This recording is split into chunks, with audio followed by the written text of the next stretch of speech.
Democrats, don't repeat this debt ceiling debacle. The next time the party controls Congress and the White House, it will be essential to do away with the borrowing limit.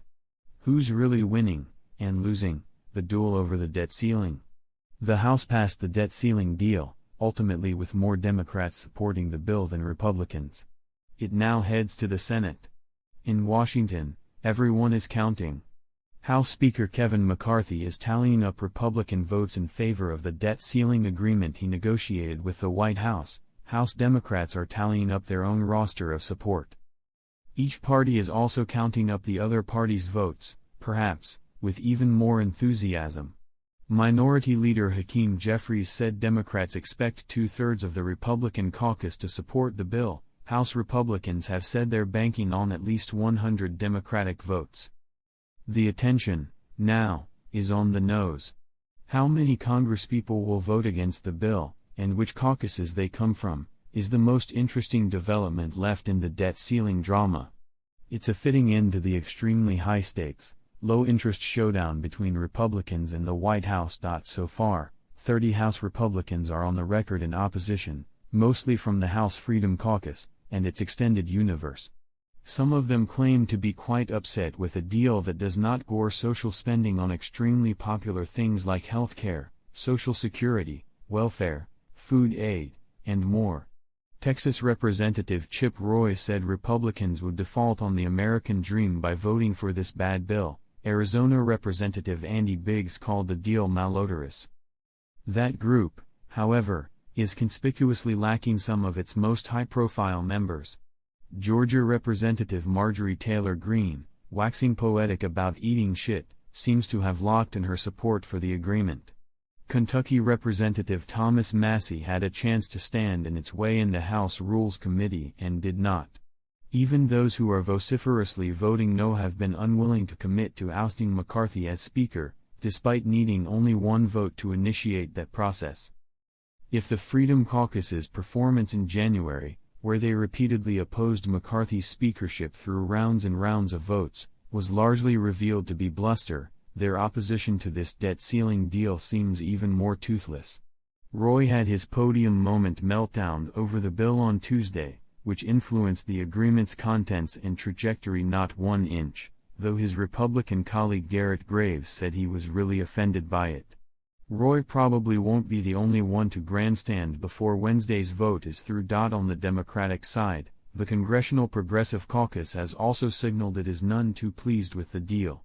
CPC Chair Pramila Jayapal announced herself as a no vote, and indicated that a large number of their caucus will similarly be opposed.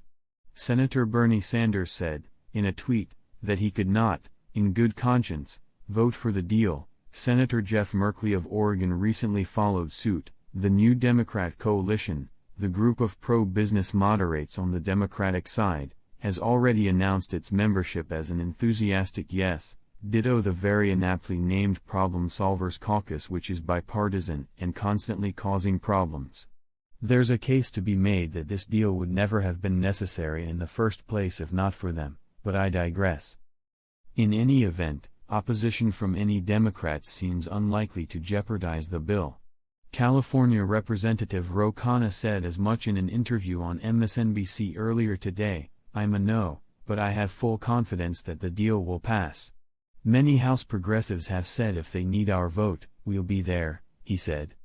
Democrats only need to help get to 218 so the threat of default is not on the table. We should have invoked the 14th Amendment, but Biden did best he could under the circumstance of a hostage negotiation, Khanna tweeted as a follow-up. So, as many progressives as can will oppose the bill, but without going below the number of votes needed, exsanguinating this bloodless drama even further. If there's considerable progressive opposition, it will only be because there is not considerable Republican opposition. Still, the left-flank defectors will be notable if only because the Progressive Caucus has actually been Biden's most reliable congressional ally through the 2+ years of his presidency. Once the bill goes through the House, the Senate might be more intriguing. At that point, it becomes incumbent upon Mitch McConnell to find 10 votes. It doesn't, at this point, seem like there's organized wholesale opposition on the Democrat side in the chamber either, though it's possible some of the 14th Amendment crew, the 11 Democratic senators who have posited that this whole debt ceiling drama is unconstitutional and thus unnecessary, will defect. Senator Tim Kaine might try to keep Senator Joe Manchin from getting his personal pipeline smuggled through the text. But we're not expecting a ton of fireworks. This is all to say, we are officially in the spin cycle, where what's actually in the bill becomes a distant concern compared to how to sell it. Nowhere is this more apparent than the discussion of the additional work requirements being added to the Supplemental Nutrition Assistance Program, or Food Stamps Program. Republicans successfully pushed for expanded work requirements for SNAP eligibility, raising the age for single adults from 49 to 54 years of age. Everyone knows those work requirements, which are also onerous paperwork requirements, are effectively cuts. Given how unpopular cutting food aid is, and how intellectually illegitimate work requirements are on a policy level, the White House has taken to spinning this as a bank-shot triumph because the agreement also does technically exempt veterans, homeless people, and young adults who are coming out of foster care. A favorable score from the Congressional Budget Office, which is almost never right about anything consequential, claims that SNAP enrollment will actually go up under this rule-making regime.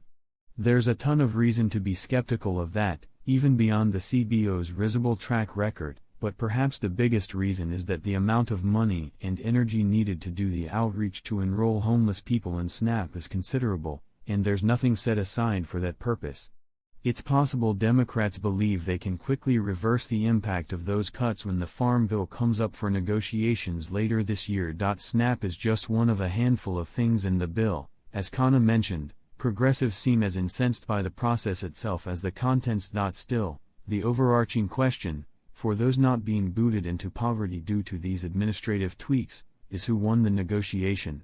Any deal cut by the White House was going to be, by definition, a loss. The cuts and overall spending freezes are real, though much less severe than some reports had anticipated. Republicans got a bill with zero Democratic priorities in exchange for raising the debt ceiling, which was not itself a Democratic priority, but something that just had to happen.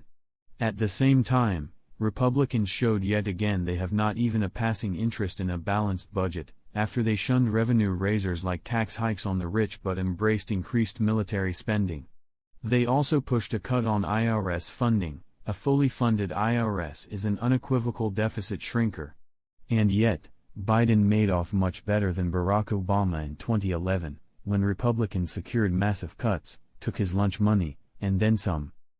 After that debacle, Democrats said they'd learned their lesson and wouldn't allow the debt ceiling to be used by the GOP for extortionary purposes. Then they did nothing to prevent it from happening. And it happened again. Now, similarly, we're hearing that Democrats may take steps to prevent another hostage-taking event in 2 years. Biden has signaled the 14th Amendment approach may work in the future. But whether they take any kind of action at all will almost certainly depend on the outcome of the 2024 election.